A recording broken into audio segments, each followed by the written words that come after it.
Uba Adelbert NONGRUM MLA ke Khnam uloong bamau RiKhasi isi baroh kawei ki Kloi iasuk bar ke kynhun uba pyndap saibon dan Pyniatylli Biang ke Khnam. Haba iakren kila pathai khubor shillong press club uba Adelbert uloong ba kumba uba pyndap ladep pynpaw kila pathai khubor bau Kloi iatrei lang iasuk biang mauru ulong uba Kloi tangba kan shong pat ha kynhun uba pyndap lano ki Kloi. Gaji alanti Khnam matala jan arpusna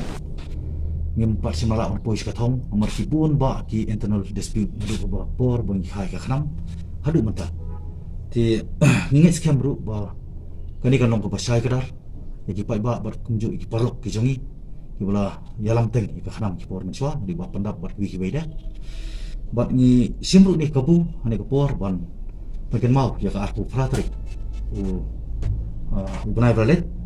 jongi bunai march o khat fratrik jong benai March nakaliang coba pendap ila pynpaw ba ilong iba Kloi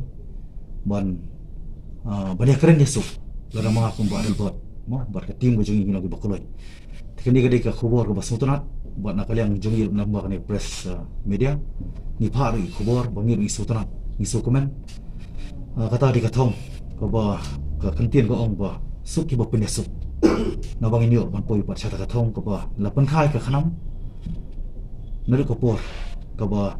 ngisutu ba ka Khnam kalau compare na preng kiwei pat ki political party de mat kadau ngim kwa ban compromise la kadai hapo layeng lasem nani kadai ki issue ko bangi de ban iakren po ka floor jong ka assembly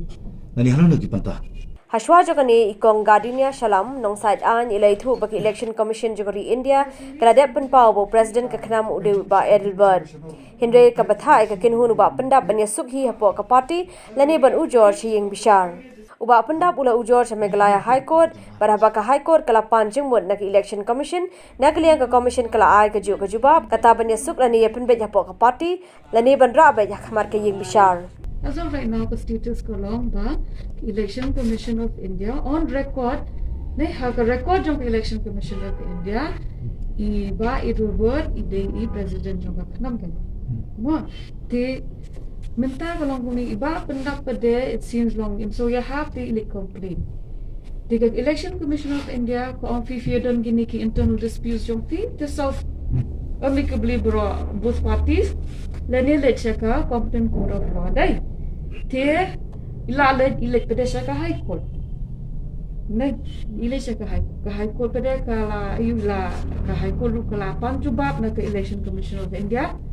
Te ka election commission of India kalau yang doni hang ni kala on dia ka on dia kumjo. Iu settle amicably or go to competent court of law katai. Even hado bahar at stage pa ngilet syaka lali biar syaka division bench ru apa le kerut appeal ru again you ada kerja hi ke response ma the Haba court ka shong hangi kan either we will solve it amicably and since iba pendap iba complain don't issue umtate he can come forward and let's try to settle it amicably ma kumbala on the election commission of India.